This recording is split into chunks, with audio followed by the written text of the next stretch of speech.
Have you ever looked back at your old artwork and thought, what was I thinking? Well, you're not alone. Today, I'm going to take an old painting and give it a new lease on life. I painted this corn cob years ago when I was working in licensing, and I like it, but now that I know more about colour and colour mixing, the colours aren't right to me. I used colours at their full intensity straight out of the tube, and there was a lot of them, at least 5 on this painting. There was no mixing involved. It's the green that bothers me more than anything. This colour here is Daniel Smith's Phthalo Yellow Green, which is a beautiful colour, but not so much when you use this much of it. When you use lots of full intensity colour like I've done here, it can overwhelm the eye. I decided to paint another corn cob. It's a bit different to the first one, but this time I used a limited palette and I mixed colours. I made use of semi-neutral colours which are easier on the eye. And right at the end, I glazed some of the phthalo yellow green onto a few small areas for interest. Before I show you parts of the painting, I want to talk quickly about my online watercolour classes. I have over 170 watercolour classes on Patreon, and I've got this fantastic creative community. They support and inspire one another, and they keep me very busy. As well as that, I also have classes that you can purchase individually and have lifetime access to them rather than pay a subscription like you do on Patreon. Head to my website where you can find out more information about them, and if you need to, you can contact me there. I've put a link to my website in the description of this video. Okay, let me show you some of the choices I made when I painted this corn cob. This is my reference photo, and from this I can see that I need some yellow, some green, and some earthy colours to help define the kernels. These days I'm always trying to limit the amount of colours that I use on a painting, so I spend some time thinking about it and mixing various colours together before I decide which ones I'm going to use. For this painting I settled on Winsor & Newton's Transparent Yellow, which is a single pigment cool yellow. As a complement to the yellow, I thought I'd use Winsor Violet, which is a single pigment warm colour. I needed a green, so instead of using a pre-mixed green, I added some blue to my palette, and this is Winsor Blue Red shade. And all 3 colours are transparent colours. I needed some earthy hues to add depth to the kernels, so I mixed the yellow with the violet in varying ratios to get some semi-neutrals that I thought would be useful. I mixed the blue and the yellow in different ratios to make some greens, although I didn't use this one here because it's a bit too blue. And then I added a touch of the violet to the green mixtures to neutralise them a little more. Those 3 colours mixed together to make all of the hues that I needed. And then right at the end of the painting, you'll see me glaze some phthalo yellow green in a few places on the husks, just to make them pop. I'm using Arches cold press watercolour paper here. I washed the corn kernels in with transparent yellow, and I mixed a touch of the violet into the yellow to paint a slight shadow on the darker side. The husks were a mixture of all 3 colours. I mixed a green first from the yellow and the blue, and then I put a tiny bit of the violet into it just to neutralise it a bit more, just so that it wasn't too bright. So here on my palette, I placed some of the transparent yellow and a tiny little bit of blue. I didn't need a lot of blue. I mixed some water into it.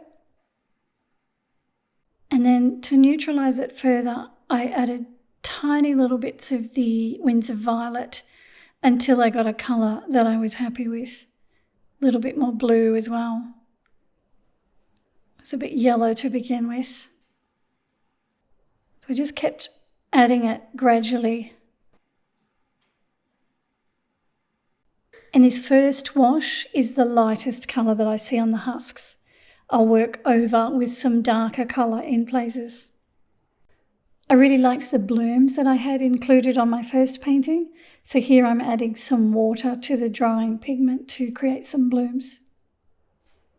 I mixed a small amount of violet with the yellow, and I used that to start to add some depth to the kernels. I'm working on dry paper here. When that was dry, I mixed some more violet into the yellow to make it darker, and then I used my small brush to start defining the edges of the kernels.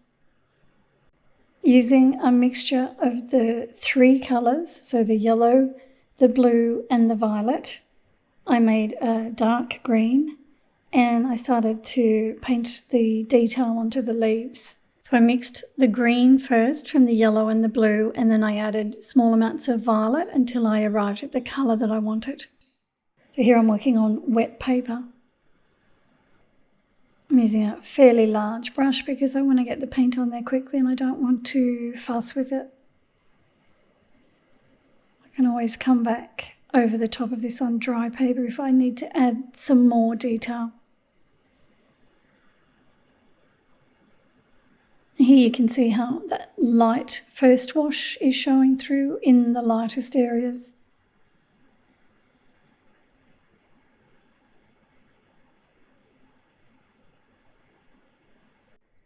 To ground the corn cob so that it didn't look like it was floating in the air, I painted a cast shadow.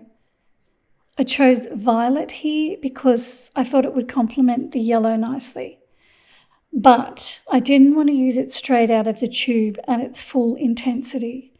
I would have done that in the past, but I think it would have been too overwhelming on this painting. So I neutralised it slightly with some yellow. And while that violet was wet, I charged in some yellow to add interest to the shadow. When the shadow was dry, I re-wet parts of it with water, and I painted a few areas of Windsor violet straight out of the tube, so not mixed with the yellow. I felt it needed a few brighter areas of colour. Then, right at the end of the painting, when I had finished everything, I stood back and looked at it, and I felt that I could paint a few areas of really bright colour just to bring it to life. So I got out some phthalo yellow green and I glazed it onto the dry paper in a few areas. So instead of overwhelming the eye with this green like I did on the first painting, I painted it in a few strategic areas. Here they are side by side.